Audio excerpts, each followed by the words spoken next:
The question says it took Ellen 6 hours to ride her bike, a total distance of 120 miles. For the first part of the trip, her speed was constantly 25 miles per hour. For the second part of her trip, her speed was constantly 15 miles per hour. For how many miles did Ellen travel at 25 miles per hour?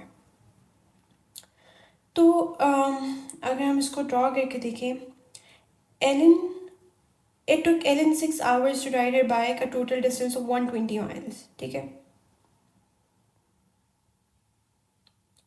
Let's say ये total distance आपके पास 120 miles. ठीक है.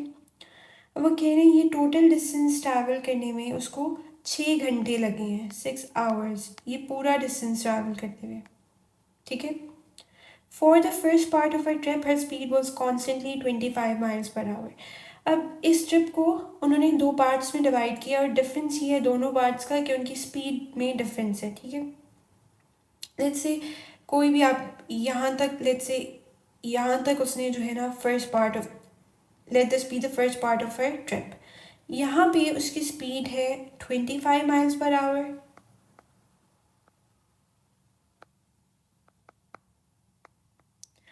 और for the second part of her trip, her speed was constantly 15 miles per hour. तो उसके trip का जो second part है वो ये वाला है. ठीक है.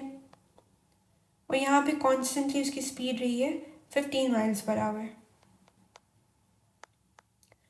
What are we to find? For how many miles did Ellen travel at 25 miles per hour? यानी कि ये जो उसने डिस्टेंस कैलकुलेट की है ना, ये हमने फाइंड करना है. जब उसकी स्पीड 25 माइल्स पर आवर थी उसमें उसने कितना डिस्टेंस ट्रैवल किया है. ठीक है. अब हम लोग अस्यूम कर लेते हैं कि उसने ये वाला जो डिस्टेंस है ना ट्रैवल जो किया है यहाँ से लेके यहाँ तक, let that distance be x miles. ठीक है. तो let the distance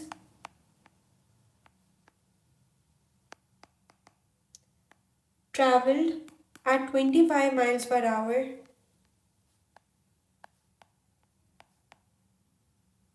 miles per hour bx. अब अगर ये डिस्टेंस x है तो ये वाला डिस्टेंस क्या होगा? Since our total distance is 120, अगर टोटल आपके पास 120 है, आपने अस्यूम कर दिया कि इसका इतना पार्ट x है, तो ये वाला पार्ट क्या होगा? 120 माइनस एक्स. ठीक है. तो जो रिमेनिंग डिस्टेंस होगा वो 120 माइनस एक्स होगा. तो इसका ये मतलब है कि जो उसने डिस्टेंस ट्रैवल किया है 15 माइल्स पर आवर पे, वो हमारे पास है 120 माइनस एक्स. ठीक है. ठीक है. अब हम लोग स्पीड डिस्टेंस टाइम का रिलेशन क्या है कि speed is equal to distance over time. ठीक है. तो अब ये एक्स माइल्स ट्रेवल करने में इसको कितना टाइम लगे? स्पीड तो हमारे पास है, that speed is 25 miles per hour. We have distance is well that is 6 miles. तो time would be equal to distance over speed. Distance हमारे पास हो गया x. ठीक है. और स्पीड हमारे पास है 25 माइल्स पर आवर. हम इसको कह लेते हैं t1. यहाँ तक जो टाइम है उसको हमने कह लिया, यहाँ से लेके यहाँ तक t1. अब दूसरा इस पार्ट को अगर हम देखें तो t2 would be equal to, अब डिस्टेंस यहाँ से लेके यहाँ तक का डिस्टेंस है 120 माइनस एक्स, और इस पोर्शन की second part of our trip उसका स्पीड है 15 माइल्स पर आवर. यहाँ से हमारे पास आ गया 15. अब क्वेश्चन में do we have any hint और कोई क्लू जिससे हमें पता चले कि हम ये चीज़ कैसे फाइंड कर सकते हैं? It took Ellen 6 hours to ride her bike, a total distance of 120 miles. यानी कि ये पूरा का पूरा डिस्टेंस उसने कितने टाइम में ट्रैवल किया? 6 आवर्स में. यानी हमारे पास उसकी जर्नी के पहले पार्ट का भी टाइम है और उसकी जर्नी का दूसरे पार्ट का भी टाइम है. पहले पार्ट का इज T1, दूसरे का T2, और since we know that the total is 6 hours, तो how about we add these two, T1 plus T2, तो हमारे पास 6 आवर्स ही होना चाहिए ना।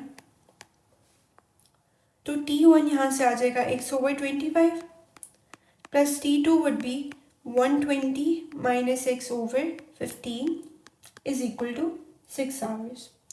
और इसको सिंप्लीफाई करने के बाद हमें मिल जाता है x is equal to 75 miles. यानी यहाँ तक का जो डिस्टेंस था, जो हमने अस्यूम किया था वो x है, उसकी वैल्यू हमारे पास निकल आई 75, ठीक है। और ये जो रिमेनिंग डिस्टेंस होगा वो ऑफ कोर्स 120 माइनस 75 होगा।